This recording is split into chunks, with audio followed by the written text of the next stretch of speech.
Well, it's a topic I've lectured on a good deal over many years. And it strikes me that if we don't take into account this transition that the whole of our Western society is going through, of a move from an established religious society to a society in which no religious tradition is established or formally recognised, and therefore there are many different traditions, and none of them has got official standing, or none of them are a part of the socialisation process that people go through. If we don't take that into account, we're simply not being realistic. And I think it also is important to correctly identify some of the problems we've got. So I think sometimes issues like, why parents find it difficult to hand their faith onto their children these days, for instance. I don't think we can properly understand that issue unless we take into account this much wider social movement, cultural movement that's going on, which people imbibe because it's a part of the atmosphere they live in.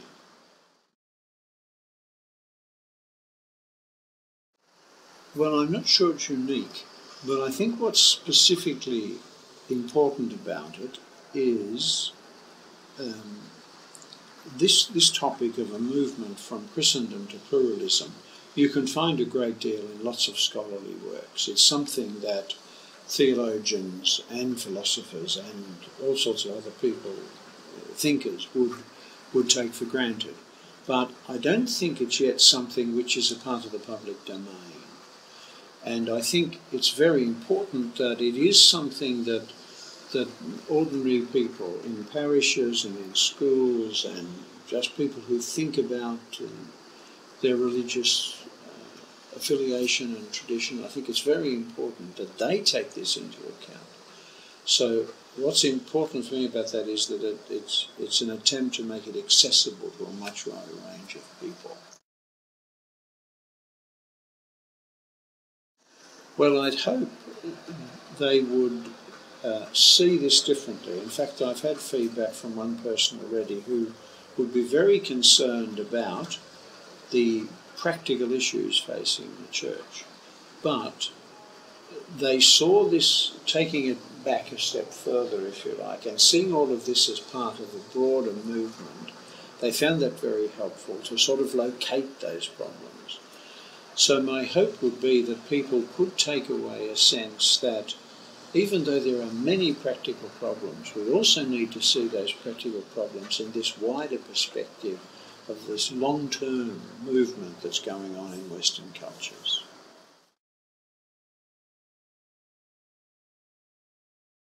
If we go back far enough, say we go back 500 years, we find that in any part of Europe there was an established and recognised faith. So if you went to England, it was Anglicanism, a bit later in 500 years, but in medieval Europe it was Catholicism.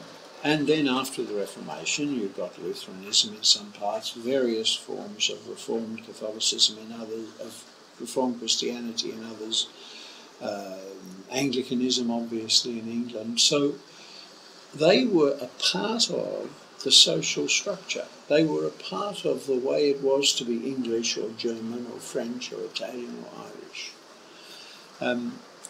Whereas now that's not the case, or is at least decreasingly the case, so that it isn't part of your national identity that you are either Catholic or Protestant or whatever. So that's what I mean by pluralism, that from the point of view of what religious tradition you own, that isn't something which comes to you with just being a part of your culture, but it's something which, from one point of view, is left up to your own choice.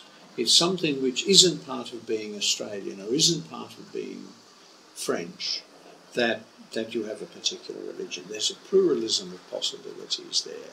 And this, of course, opens up a whole new atmosphere that we live our lives in. And it opens up the whole possibility that there isn't just one way of doing things. And that in turn means we have to come back and really ask questions about what does our tradition mean? What is its core heart?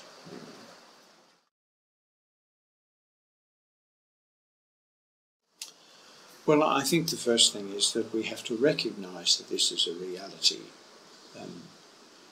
And I think that's an increasing thing today. We have to recognise that we are no longer living in a situation where people feel they ought to be Christian of one kind or another. But this is an open field.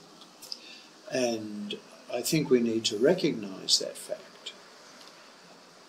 I think, secondly, that also means that we have to be able to say pretty clearly what our faith means. I don't think we all have to be theologians by any means, but I think we have to be able, as St. Peter would say in his first letter, to give an account of the hope that's in us, to be able to give an account of what does being Catholic or being Christian mean to being a human being?